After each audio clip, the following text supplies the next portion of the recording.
Hey everyone, it's Kellen Brower from RacerX back again with another race examination video. Going to take a look at a couple of the key moments from the Indianapolis Supercross Round 11 of Monster Energy AMA Supercross. And right from the get-go, we had the two catalysts that we're going to talk about a lot in this video get out front in the 450 main event.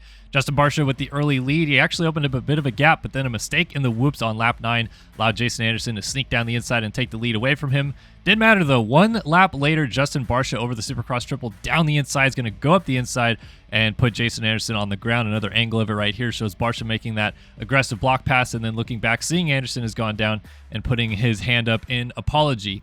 We'll talk about the penalty and all that, but let's just first talk about this crash. So it's important to note that both these guys are on probation. They're aggressive riders. They both know it, but you know they can't really overly aggressively ride right now because they are on probation. They have to take it a little bit easier, maybe not put guys on the ground in this situation like Barcia did.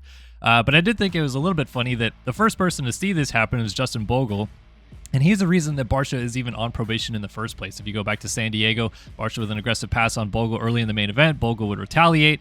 Going back to this situation here, Barcia does put that hand up in apology, but Anderson isn't even going to see it, so he doesn't know that. Did want to highlight these two guys. They are Jason Montoya or Rango and Ollie Stone for Justin Barcia, so those are the two mechanics, and it's always interesting to see how they react to these situations because these are the two guys that are down in the trenches with their riders every single week trying to improve the motorcycle and help them win races. And again, another situation where Anderson is running out front and something happens. A lot of them have been his own accord this year, but in this situation, he was, coming out of the corner, and Justin Barcia is just there, and he ends up on the ground. So Rango is just like, what the heck is happening at this point?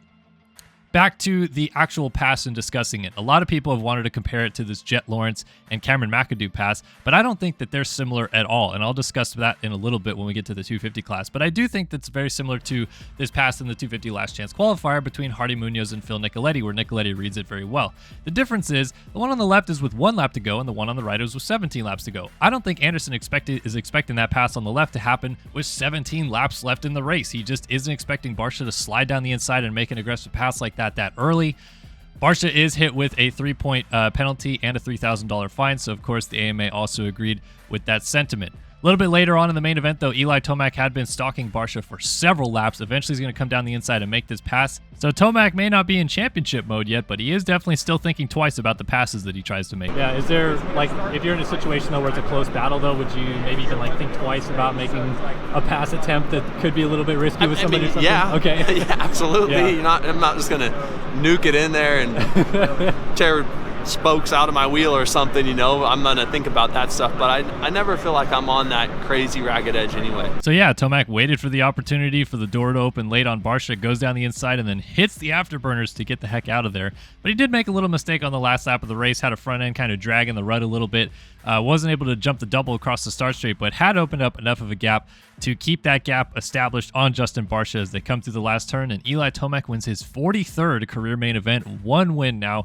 behind Chad Reed for 4th all-time, extending his championship lead out to 51 points. Things are still rolling along for Eli Tomac. I want to remind everybody that this video is presented by OnX Off-Road.